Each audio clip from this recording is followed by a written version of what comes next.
వల్లే ఎదురు చూస్తే నదిలాగా మారనా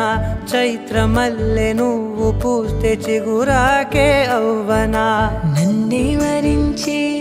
యువరాజును అంట నీ యువరాణి